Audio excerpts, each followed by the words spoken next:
क्योंकि पहली बात ये कि ये मिनी बजट नहीं है, जी ये आपको समझना होगा, ये पूरा फुल फ्लज किस्म का बजट है। और माजी में हमारी ये रवायत रही है कि माजी में जब भी बजट पेश हुआ करते हैं तो 150 से 200 अरब रुपए के नए मुहासिल जो हैं वो इंट्रोड्यूस कराए जाते हैं, और बाकी तमाम रेवेन्यू कलेक्शन जो है जिसे बढ़ाया जाता है वो जी बढ़ाने का तरीका ग्रोथ ड्रिवन होता है, यानी ग्रोथ के जरिए और जीडीपी के क्वांटम के जरिए आप जो है उसको बढ़ाकर आप जो है वो ज्यादा रेवेन्यू इकट्ठा करते हैं। और मैं आपको इसकी मिसाल दे सकता हूँ माजी की हुकूमत के इब्तदाई 4 सालों में जब इसहाक डार साहब वजीर खजाना थे तो आपने देखा कि उन्होंने जीडीपी की ग्रोथ को 5.8% तक पहुंचाया और साथ ही साथ 20% रेवेन्यू कलेक्शन की ग्रोथ भी की। यानी जब इसहाक डार साहब वजीर खजाना आए तो गालबन 1800-1900 अरब रुपए के या 2000 अरब रुपयों के करीब जो है वो पाकिस्तान का रेवेन्यू कलेक्शन था, लेकिन थोड़े थोड़े टैक्सेस और ग्रोथ ओरिएंटेड पॉलिसीज और उसके जरिए रेवेन्यू की कलेक्शन, तो उसके नतीजे में ये हुआ कि हमने देखा कि जब इसहाक डार साहब का आखिरी साल था, यानी जब उन्हें हटा दिया गया, हम तो ये कहते हैं जबरदस्ती हटा दिया गया, तो वो पाकिस्तान को डबल रेवेन्यू करके दे चुके थे। जब उन्हें रेवेन्यू दिया गया तो उससे डबल करके वो पाकिस्तान को दे चुके थे। तो इसके साथ साथ उन्होंने डिफेंस बजट को भी डबल कर दिया था। ये भी मैं आपके जो सुनने वाले हैं उनकी तवज्जो चाहूंगा इस नुक्ते पर कि डिफेंस बजट भी साथ इसहाक डार साहब ने डबल कर दिया था इन 4 सालों में। सो मैं ये कहना चाह रहा हूं कि ये फुल फ्लज बजट है, और फुल फ्लज बजट के अंदर इतने ज्यादा जो टैक्सेस लगाए गए हैं, ये टैक्सेस माचिस की डिब्बी से लेकर हीरे जवाहरात और सोने चांदी पर लगा दिए गए हैं। बिल्कुल ऐसी है मीर साहब, लेकिन ये जी मीर साहब ये फरमाइएगा कि शौकत तरीन साहब जो वजीर खजाना है वो ये फरमा रहे हैं कि हमने पुराने कपड़ों के ऊपर भी टैक्सेस नहीं लगाए, बहुत सी ऐसी चीजें हैं जिसके ऊपर हमने टैक्सेस नहीं लगाए।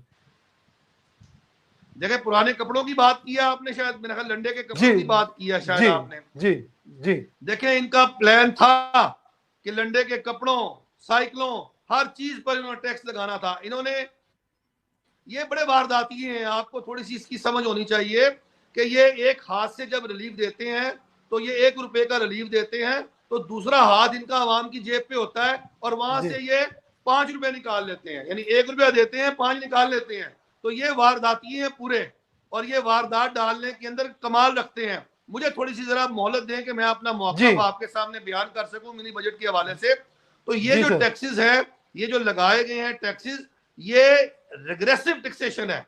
यानी टैक्सेशन 2 किस्म की होती है, एक प्रोग्रेसिव और एक रिग्रेसिव।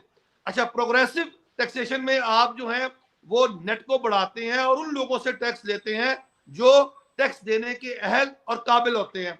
अब लेकिन रिग्रेसिव टैक्सेशन के अंदर उन लोगों पर भी टैक्स लगा दिया जाता है जो शायद टैक्स देने के काबिल भी नहीं होते। और ये सेल्स टैक्स है, ये एक रिग्रेसिव टैक्स है, यानी ये आवाम से वसूल किया जाना है, कंज्यूमर टैक्स है, ये हर किसी ने देना है, चाहे वो शख्स जो इस टैक्स को देने के काबिल है वो भी, और जो शख्स इस टैक्स को देने के काबिल नहीं है उसको भी इस टैक्स को अदा करना है।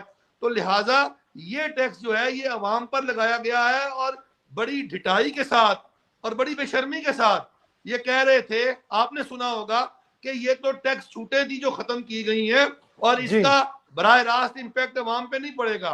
तो इनको शर्म से डूब के मर जाना चाहिए कि सेल्स टैक्स तो देना ही आम सारिफ ने होता है, ताजर ने तो देना ही नहीं होता। ताजर का इसके अंदर किरदार जो होता है वो कलेक्शन एजेंट का होता है, यानी हमने अवाम से टैक्स इकट्ठा करना है और रियासत को जमा कराना है, हमने अपनी जेब से सेल्स टैक्स अदा नहीं करना। इस नुक्ते को समझे। तो इसका मतलब क्या हुआ कि जो छूटें अवाम को दी गई थी, अवाम से जब वो छूटें वापस ली गई तो अब अवाम जो है वो उसको भुगतेंगे और अवाम जो है वो और बदहाल होंगे, अवाम और महंगाई का शिकार होंगे। और इनको शर्म आनी चाहिए अपना ये मौका बयान करते हुए, इससे अवाम पर कोई असर नहीं पड़ेगा, अवाम पर इस पर बेतहाशा असर पड़ेगा। और एक और बात इस मिनी बजट के हवाले से देखें जी, आपने इतने ज्यादा टैक्स लगाने हैं, इतने बड़े क्वांटम में आपने टैक्सेस लगाने हैं, तो उन टैक्सेस को लगाने का कोई तरीका भी तो होता है ना। यानी पहला तरीका यह कि कौमी असेंबली जो है वो टैक्स लगा सकती है, उसको इख्तियार है। मनी बिल जो होता है वो सेनेट में नहीं जाता, मनी बिल सिर्फ कौमी असम्बली में इंट्रोड्यूस होता है और कौमी असम्बली को ये इख्तियार है कि वो मनी बिल को पास करे या मुस्तरद कर दे। लेकिन उसका भी ये तरीका है कि कौमी असम्बली की एक फाइनेंस कमेटी होती है, फाइनेंस कमेटी के अंदर हुकूमत की जो सिफारिशात होती हैं टैक्सेशन के हवाले से वहां जाती हैं और फाइनेंस कमेटी स्टेक होल्डर्स को सुनती है जी, उनको बुलाती है और देखती है कि कौन कौन से टैक्सेस जो हैं वो लगाए जाने जरूरी हैं और कौन कौन से गैर जरूरी हैं और अवाम पर क्या बोझ बनेगा क्या नहीं बनेगा, क्योंकि फाइनेंस कमेटी के अंदर तमाम जमातों के लोग मौजूद होते हैं। और फिर जब फाइनेंस कमेटी जो है वो उसकी अप्रूवल देती है तो फिर वो कौमी असम्बली से मनी बिल को पास किया जाता है। लेकिन इस दफा ये हुआ कि मनी बिल को जो है वो इंट्रोड्यूस करा दिया गया कौमी असम्बली के अंदर और नहीं स्पीकर साहब ने भेजा, स्पीकर साहब ने मनी बिल नहीं भेजा फाइनेंस कमेटी के पास और कहा कि ये यहीं पे डिस्कस होगा और यहीं से अप्रूव होगा। क्यों? क्योंकि आईएमएफ का प्रेशर था, क्योंकि अब ये मुल्क जो है ये अमलन आईएमएफ के हवाले हो चुका है। अब ये आईएमएफ का मुल्क बन चुका है, ये पाकिस्तानियों का मुल्क नहीं रहा, ये मेरा आपका मुल्क नहीं रहा। ये गवर्नर जो स्टेट बैंक का बिठाया गया है ये भी आईएमएफ का नुमाइंदा है। और आप ये देखें कि इसके साथ साथ मनी बिल के साथ एक स्टेट बैंक का बिल भी तरमीमी बिल जो है वो भी पेश किया गया है, जिसके अंदर स्टेट बैंक को जो है वो लामुतनाई इख्तियार दे दिए गए हैं और स्टेट बैंक के जो आला अफसरान हैं वो जो भी कार्रवाई करेंगे और जो भी एक्शन लेंगे उसको गुड फेथ में लिया जाएगा और उसकी कोई पूछ गिछ नहीं हो सकती, उन्हें कोई नहीं पूछने वाला होगा। और वो जो बिल्कुल ऐसी है मीर साहब, ये आईएमएफ के नुमाइंदे होंगे और आईएमएफ का ये ब्रांच ऑफिस जो है वो स्टेट बैंक बन जाएगा। तो ये सारी हाल है मिनी बजट। और आज वजीर खजाना साहब जो है उनका बड़ा एक अजीबोगरीब किस्म का बयान आया और बड़ा धमकाने वाला बयान भी आज हमने सुना है। तो हम उनको ये पैगाम देना चाहते हैं कि ना हम आपकी धमकियों से डरते हैं वजीर खजाना साहब, और ना हम जो है ना वो आपके जबर और आपके जुल्म के आगे जो है ना वो अपना सर निकू करेंगे।